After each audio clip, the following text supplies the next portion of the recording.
স্বাধীনতা পদক পেলেন, তাদের সবার জন্য আমরা দাঁড়িয়ে একবার হাততালি দিই সবার উদ্দেশ্যে।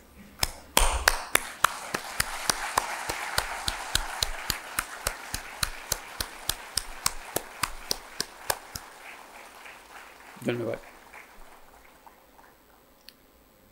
আজকে অনুষ্ঠানে আমাদেরকে মনে করিয়ে দেওয়া হয়েছে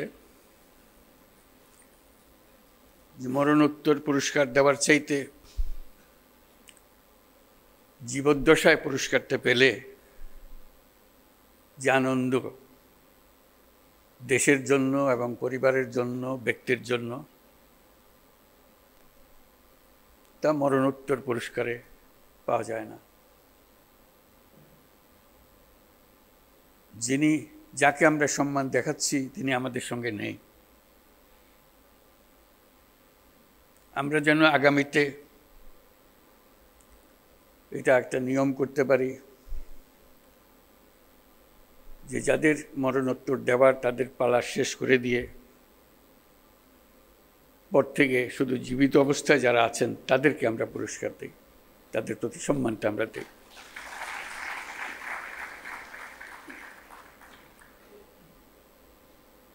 তারা আমাদের জাতিকে এক মহান উচ্চতায় নিয়ে গেছে। পুরস্কার দিয়ে আমরা শুধু তাদেরকে সম্মানিত করছি না,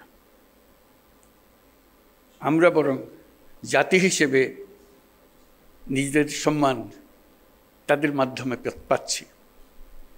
তারা প্রত্যেকেই আন্তর্জাতিক ক্ষেত্রে বহুল পরিচিত। তারা সারা জাতির জন্য অনেক কিছু দিয়ে গেছেন। তাদের কথা, তাদের জীবদ্দশায় আমরা স্মরণ করতে না পারলে আমরা একটা অকৃতজ্ঞ জাতি হিসেবে চিহ্নিত হয়ে যাব। আমরা চাই যাদেরকে আমরা এই সম্মান দিতে চাই যথাসময়ে সেটা যেন আমরা দেই। উপস্থিত সুধীবৃন্দ, সবাইকে আমার শুভেচ্ছা এবং সালাম জানাচ্ছি। আসসালামু আলাইকুম। আজ 25শে মার্চ মানব সভ্যতার ইতিহাসে কলঙ্কিত এক হত্যাযজ্ঞের দিন। 1971 সালের আজকের রাতে পাক হানাদার বাহিনী নিরস্ত্র ঘুমন্ত বাঙালির উপর নির্মমভাবে গুলি চালিয়ে হাজারো মানুষকে হত্যা করে। 25শে মার্চ থেকেই এদেশের মানুষ সশস্ত্র প্রতিবাদে জেগে উঠেছিল। 9 মাসের যুদ্ধের মধ্য দিয়ে স্বাধীন হয় বাংলাদেশ। আজকের দিনে গভীর শ্রদ্ধার সঙ্গে স্মরণ করছি স্বাধীনতা যুদ্ধে সকল বীর শহীদ ও মুক্তিযোদ্ধাদের।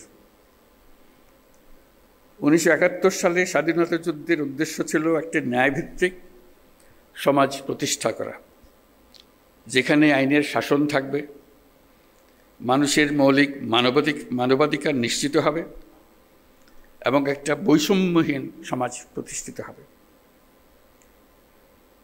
কিন্তু স্বাধীন বাংলাদেশে এখনও ন্যায়ভিত্তিক সমাজ প্রতিষ্ঠা করা যায়নি।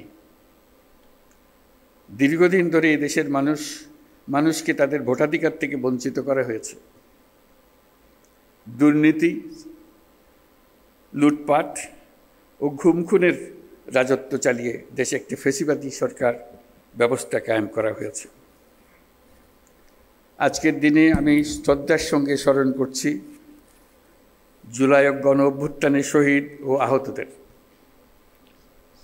তাদের আত্মত্যাগের কারণে আমরা একটা নতুন বাংলাদেশ গড়ার স্বপ্ন দেখার সুযোগ পেয়েছি। এই সুযোগ আমরা কোনো ক্রমেই বৃথা হতে দেব না। সুধীবৃন্দ, কৃতিত্বপূর্ণ অবদানের জন্য এই বছর অন্তর্বর্তী সরকার 6 জন বিশিষ্ট নাগরিককে মরণোত্তর স্বাধীনতা পুরস্কারে ভূষিত করেছে। তারা সবাই বাংলার সূর্য সন্তান। অধ্যাপক জামাল নজরুল ইসলাম একজন বিশ্ববরেণ্য বিজ্ঞানী। পৃথিবীর নামকরা সব বিজ্ঞানীরা তাকে চেনেন। তিনি সবসময় প্রকৃতি ও মানুষের কল্যাণে নিয়োজিত ছিলেন। আল মাহমুদ আধুনিক বাংলা সাহিত্যের অন্যতম উজ্জ্বল কবি। তার কবিতা বহু কবি, লেখক, পাঠককে অনুপ্রাণিত করেছে। বিশ্বের শীর্ষস্থানীয় বেসরকারি উন্নয়ন সংস্থা ব্র্যাকের প্রতিষ্ঠাতা স্যার ফজলে হোসেন আবেদ 1971 সালে বাংলাদেশের স্বাধীনতা যুদ্ধের সময় ও পরবর্তী সময়ে তিনি বাংলাদেশ গড়ার কাজে নিয়োজিত ছিলেন। লন্ডনের ফ্ল্যাট বিক্রির টাকা দিয়ে তিনি ব্র্যাক গড়েছিলেন। প্রান্তিক গরিব মানুষের জীবনমান উন্নয়ন সহ বহুমুখী কাজে ব্র্যাক এখনও গুরুত্বপূর্ণ ভূমিকা রেখে চলেছে। লেখক ও বুদ্ধিজীবী বদরুদ্দিন ওমরকে রাষ্ট্রীয় সম্মাননা জানাতে পেরে আমরা আনন্দিত ও সম্মানিত। তার সম্মাননা স্মারক আমাদের পরের প্রজন্মের জন্য অনুপ্রেরণা হিসেবে জাতীয় জাদুঘরে সংরক্ষিত থাকবে। বাংলার সঙ্গীত ও আর্টের দুই উজ্জ্বল নক্ষত্র আজম খান ও নবের আহমদ। পূর্ব বাংলায় নবেরার হাতেই প্রথম ভাস্কর্যের উদ্বোধন হয়। তিনি আধুনিক ভাস্কর্যের পথিকৃৎ। আর বাংলা পপ গানের সম্রাট আজম খান মহান মুক্তিযুদ্ধে গান গেয়ে এদেশের তরুণদের অনুপ্রেরণা জুগিয়েছেন। তিনি সমাজের বঞ্চিত মানুষের জন্য গান করেছেন। আজম খান এদেশের হাজারো তরুণ সঙ্গীত শিল্পীর আইকন। যে জেনজি প্রজন্ম জুলাই গণ অভ্যুত্থানে নেতৃত্ব দিয়েছে, তাদের অনুপ্রেরণার নাম বুয়েট শিক্ষার্থী আবরার ফাহাদ।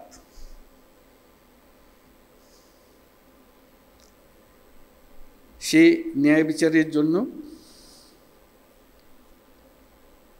বাক স্বাধীনতার জন্য জোরালো প্রতিবাদ করে সন্ত্রাসীদের হাতে নিহত হয়েছিল। তাকে স্মরণ করে, তাকে রাষ্ট্রীয় সম্মাননা জানাতে পেরে জাতি গর্বিত। যারা আজ এই সম্মাননা পেলেন তারা জীবদ্দশায় এই প্রাপ্তি দেখে যেতে পারেননি। এটা অত্যন্ত বেদনাদায়ক। আজকের দিনে তাদের অবদানকে আমরা কৃতজ্ঞতার সঙ্গে স্মরণ করছি। স্বাধীনতা পদক প্রাপ্তদের স্বজন যারা আজ এখানে উপস্থিত আছেন, তাদের প্রতি আমার শুভেচ্ছা ও সহমর্মিতা জানাচ্ছি। জাতীয় জীবনের বিভিন্ন ক্ষেত্রে অনন্য অবদানের স্বীকৃতি হিসেবে আজ আপনাদের স্বজনরা সর্বোচ্চ রাষ্ট্রীয় পুরস্কার পেয়েছেন। দেরিতে হলেও তাদেরকে এই স্বীকৃতি ও সম্মান প্রদান করতে পেরে আমরা সবাই আনন্দিত, দেশের সবাই আনন্দিত। তাদের কাজ যুগ যুগ ধরে প্রজন্ম থেকে প্রজন্মে তরুণদের মধ্যে অনুপ্রেরণা ছড়িয়ে দেবে। আজকে উপস্থিত থাকার জন্য আপনাদের সবাইকে ধন্যবাদ। আবারও সকলকে মহান স্বাধীনতা দিবসের শুভেচ্ছা জানিয়ে বক্তব্য শেষ করছি। আল্লাহ হাফেজ।